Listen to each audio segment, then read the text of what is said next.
Minnesota Linseed Oil Company versus Collier White Lead Company. Now, this case is a fairly short decision, and it is actually pretty straightforward, but you may not have noticed it because it is written in old-timey legal writing. But the basic gist of this case is about how long a person has to accept a contract offer. And so there's two parts of the decision. Uh, the first part is sort of a threshold question about a when an acceptance becomes becomes effective. And this part we are not super concerned about right now, but it does give you a preview about what we will eventually be talking about, which is the so-called mailbox rule, which basically says that acceptance is effective upon dispatch, not receipt.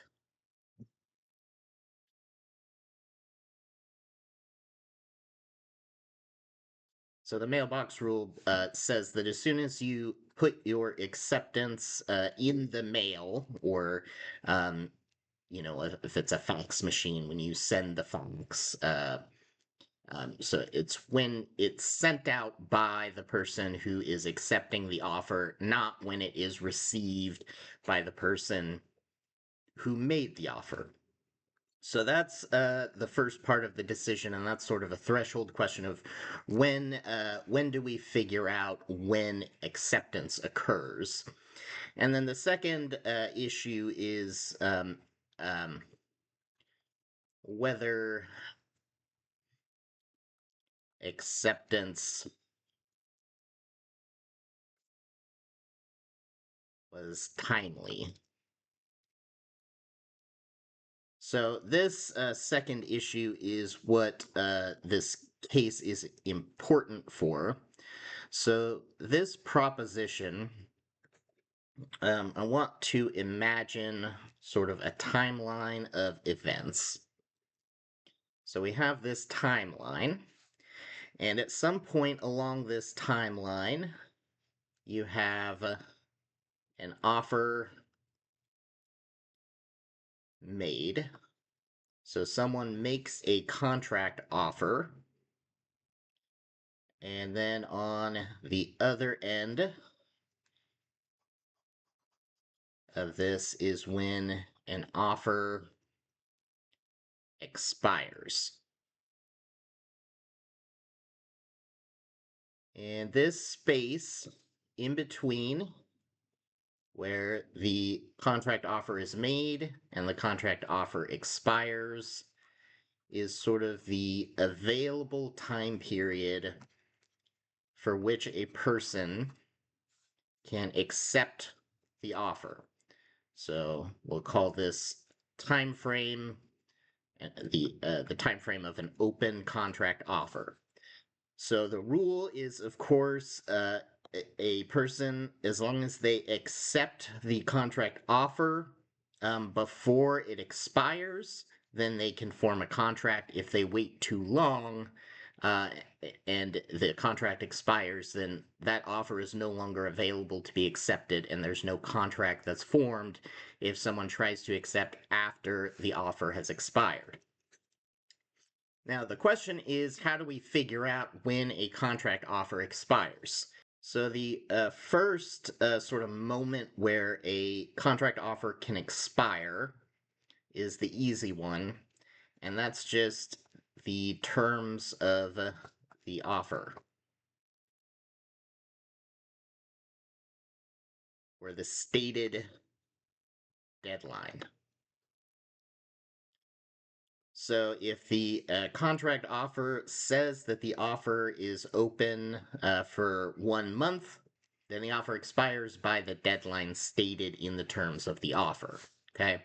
So that's the easy one, where the offer just tells you when it expires. But the second one that's more complicated is what happens when the offer doesn't state a deadline? What if it's just an open offer without a deadline?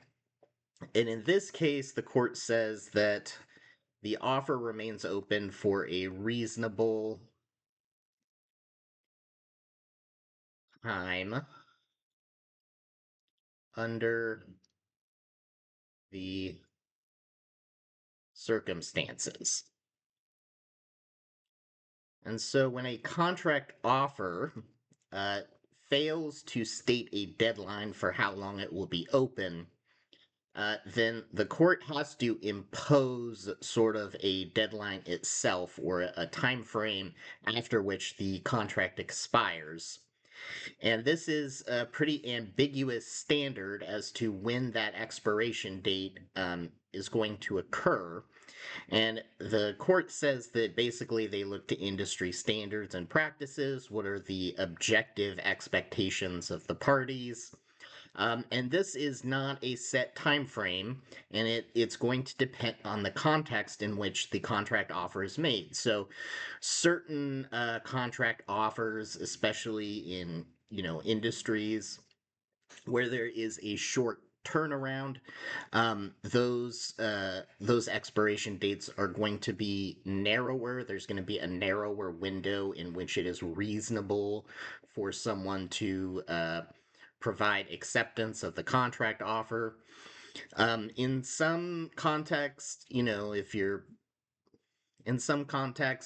you're buying a house or you're buying a car, then maybe the expectation for how long that contract offer remains open is going to be a little bit longer.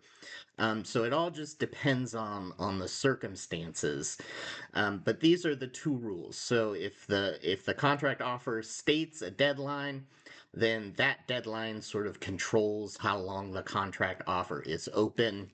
And if it doesn't state a deadline, then the court sort of implies or infers a deadline based on what's reasonable under the circumstances of the offer.